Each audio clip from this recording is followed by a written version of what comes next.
Understanding the interpretation part of pain is extremely important because it's what characterizes our most accurate way of explaining pain. So the interpretation is essentially our past experiences, our beliefs, our expectations, our health status, our stress levels, the available information, the quality of information, and biological, psychological, and social factors. So essentially what this encompasses is the biopsychosocial model of pain, which is a far more accurate way of looking at pain rather than a mechanical and structural way.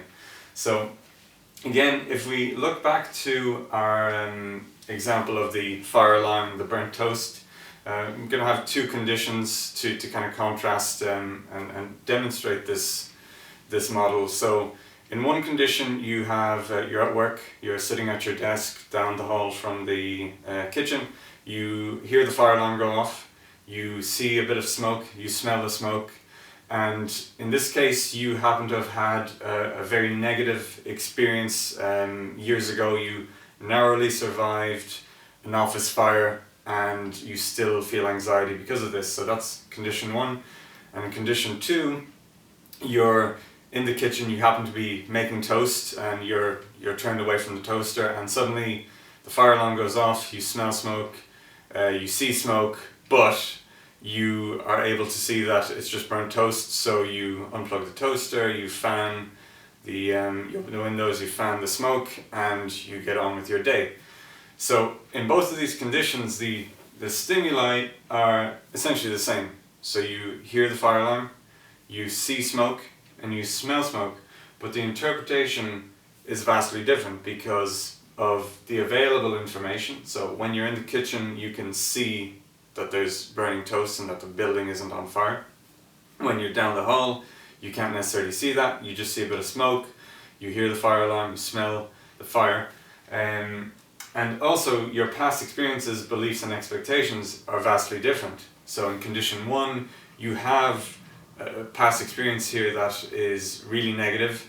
It causes you a lot of anxiety, which is going to create a completely different action, which is to run away, to panic, and fight for your life. And in condition two, your past experience, you don't have any negative experiences with fire, with burnt toast, so you just get on with your day, and the action then is nothing significant. You just maintain normal functions. So this is really important because much like any kind of movement, the stimulus might be identical, but the interpretation is going to be vastly different. So again, as an example, if we look at two rugby players, they're the same height, same weight, same favorite music, they go to the same school, but one has a history of back pain for months, for years. He's gone to the doctor, they've done x-rays, MRIs, and there's degeneration, a bulging disc, and that feeds into his beliefs, into the narrative that he builds around his pain. And then in condition two, we have a rugby player, again, same other factors, same weight, same height, and so on, but has no experience of back pain, and because of that, has never had any reason to get an MRI or an X-ray. But in these two conditions, both receive a tackle. So the tackle is a stimulus, exact same tackle, and their interpretation is going to be different. So in condition one, he's perhaps going to catastrophize that, going to think, oh no, have I made my back worse? Is my bulging disc popped out of place? Or not that can happen, but they might believe that can happen.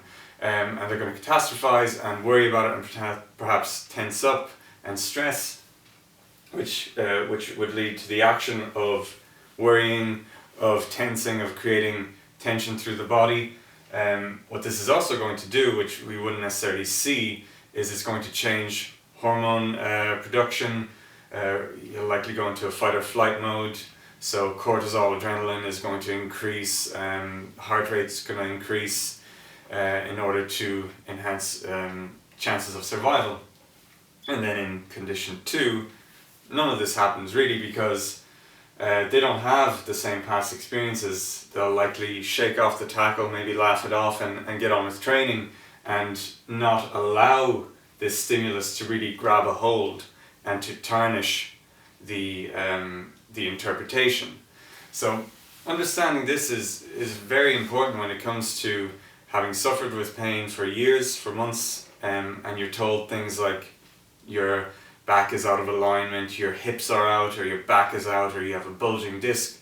All of these things, unfortunately what they do is they tend to increase stress. They tend to make people feel very fragile and afraid of movement, and what that does is it perpetuates this cycle. It reinforces negative past experiences so that in the future what should be a benign stimulus, which could be a stretch, a compression, a knock, this stimulus now is being interpreted in a far more alarming way, leading to a more drastic action, again, which is going to be tensing up, panicking, worrying, stressing, and eventually creating pain potentially.